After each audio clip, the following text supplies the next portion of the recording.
On tonight's program, we go to Moab and see some beautiful sights. We do some off-roading. We stay in a sketchy cabin in the woods. And Nolan gives a history lesson. Dylan, what's interesting about this rock is that it's actually man-made. So back in the in the 1940s, the U.S. government actually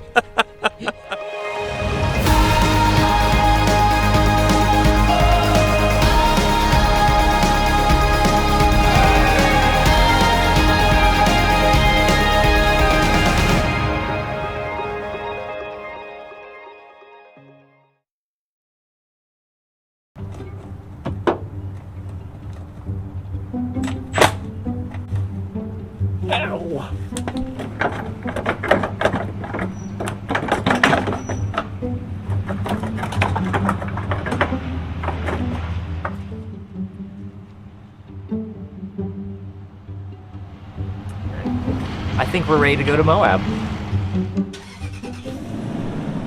With the Sequoia completely packed and ready to go, we hit the road, but we did have a few stops to make on the way there. First, we had to stop at Napa Auto Parts in order to pick up a brand new dual-piston air compressor, with a full review coming in the future.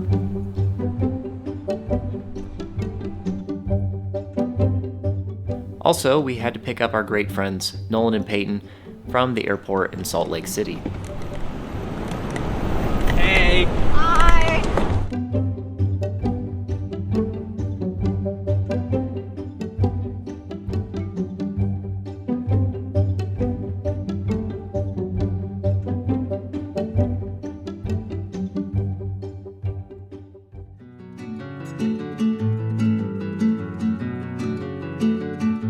The 4-hour drive from Salt Lake City to Moab gave us plenty of time to catch up with our friends while taking in the scenery of central Utah, which is mostly just dirt. Our first stop was one of Utah's 5 national parks, Arches. The iconic Dr. Seuss-esque landscape of Arches National Park has been preserved since the Depression era, when President Herbert Hoover made the area a national monument.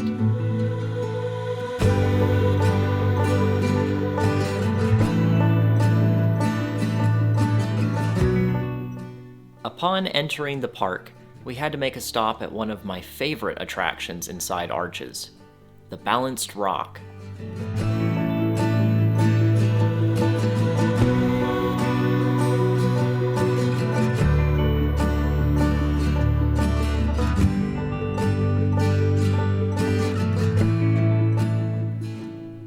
The Balanced Rock stands 128 feet tall, and the boulder which sits on top, weighing in at approximately 3,600 tons, will eventually come crashing down one day due to the process of erosion, but thankfully, this was not that day.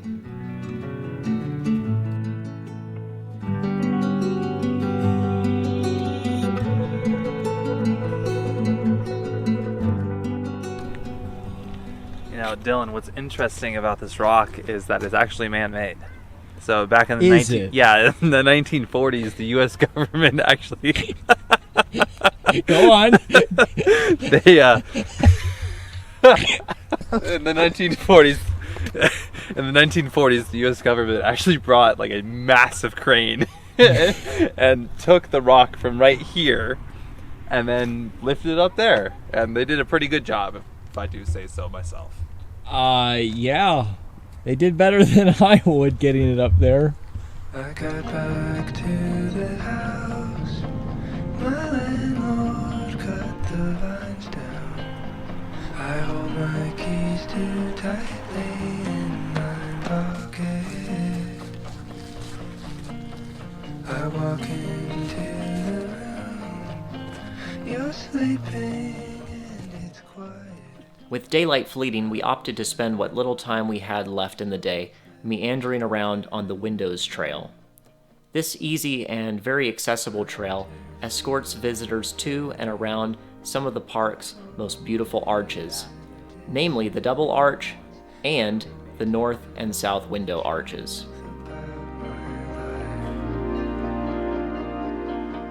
Surrounded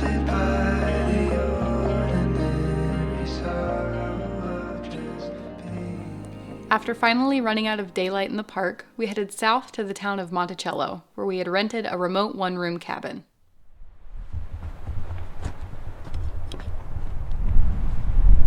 Hey, we're not kidding when they said wood stove. That's what I told you. Do you guys have a preference on which jean quilt you get? This one. What? We're sleeping close to the door because we have the firearm. That makes sense. Because we have the firearm. It smells Clean. Something. like piney. There's a. Can you kill Let's that spider Although- right there? This No, one. no. I think the thing that's most funny to me is the fact that I think if you were like a good 6'2" or 6'3" or whatever like that, you're gonna hit your head in here. Can somebody kill him? Yeah, give me a sec.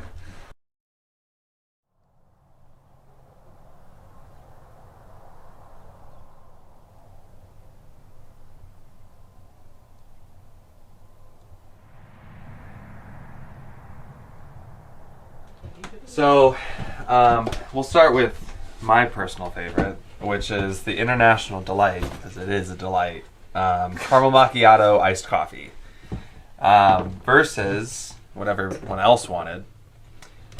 Starbucks caramel macchiato. I just realized that they're the same flavor, Yes. just different brands. Yeah. What was the price difference in the two?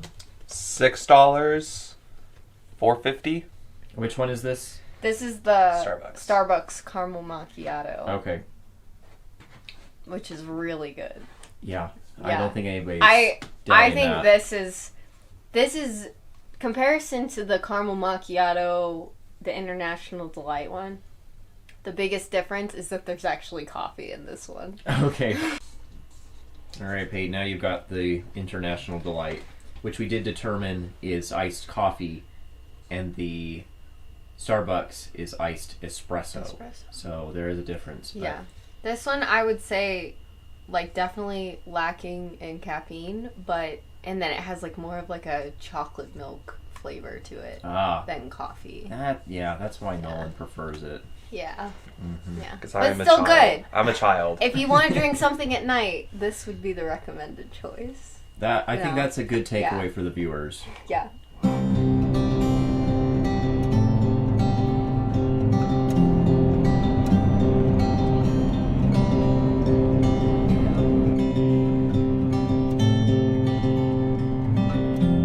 Our base in Monticello positioned us conveniently for a short drive to the southeastern entrance of Canyonlands National Park. Canyonlands is a unique national park, most of which is remote backcountry that requires a decent amount of preparation and skill to access. Hey, how's Morning, it going? how you doing? Good.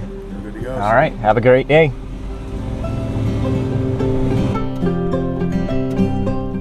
Because we only had a few short days in Moab, exploring the interior of Canyonlands National Park wasn't an option. We chose a trail just past the park entrance from which we could see several of the park's attractions, including the Needles District and the Colorado River.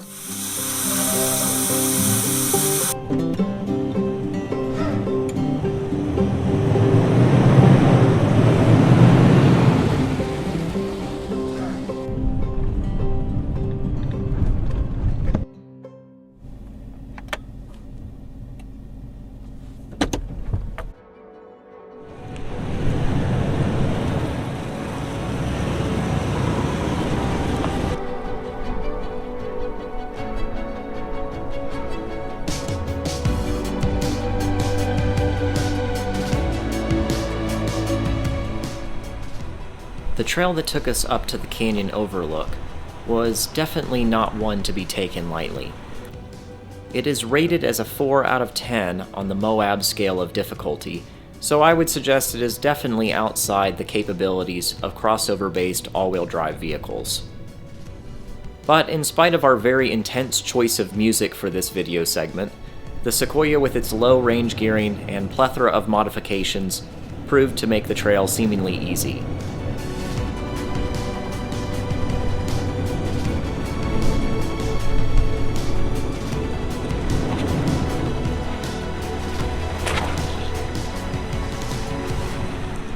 You're good.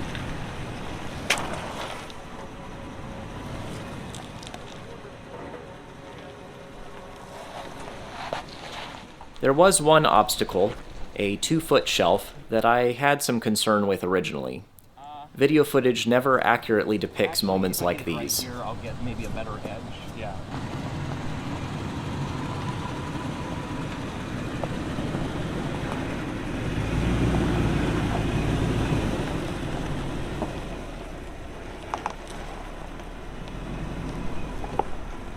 Ooh, that's pretty close. Slow.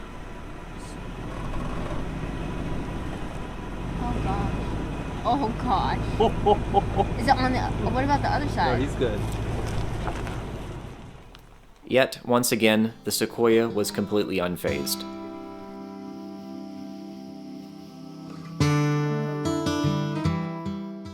The trail ends at the canyon edge high above the Colorado River. We stopped for a few minutes to take in the vast view and shoot some photo and video. I saw this as the perfect opportunity to debut my new influencer hat.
How's that rear doing? Good. Yeah, no, you're good. You're good. Made it.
From Canyonlands, we headed into Moab for lunch.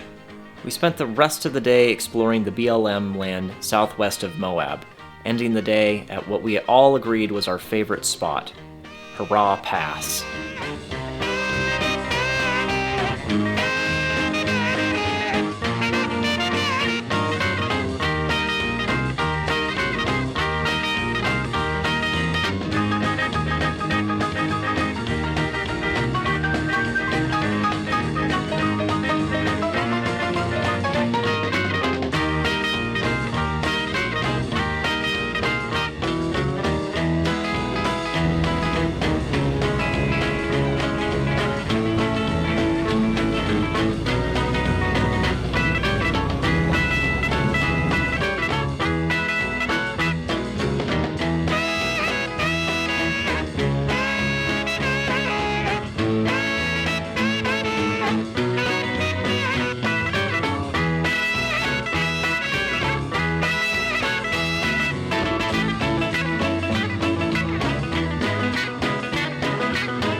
Alan, do you know that all canyon paintings are based off of this stretch right here?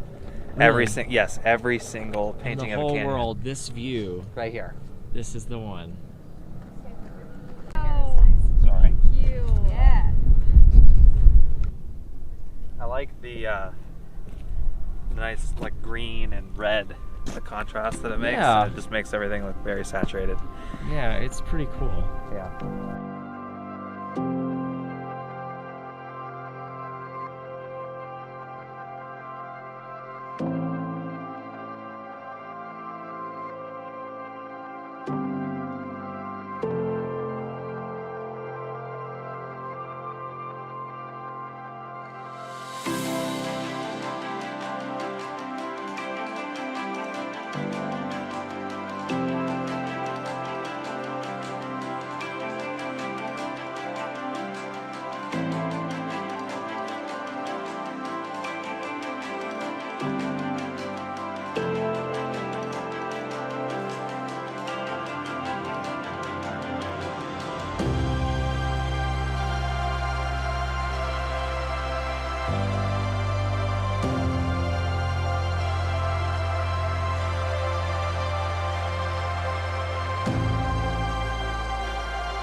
While the two national parks in Moab are simply amazing, there is also a seemingly endless amount of equally amazing public land right outside the park borders.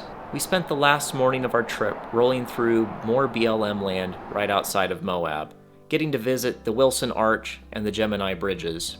At this point in the trip, we didn't film quite as much as we had originally, because sometimes you just need to take a moment to appreciate the scenery and the friends you have with you.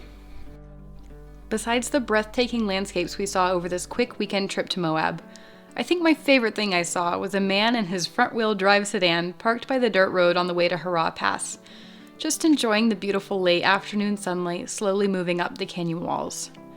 Is it really fun to build our vehicle so it can get us to some crazy places? Absolutely. But I would hate it if someone watched this video and thought that they had to have what we have to enjoy what we enjoy. We are blessed to live in a time where accessibility to some of the most incredible parts of creation is at an all-time high. Obviously, there are places we can go in the Sequoia that not everyone can go, but there are so many cool things to see from a paved national park parking lot. So no more excuses. Throw a sandwich and a pillow in the trunk of whatever you've got and get out there.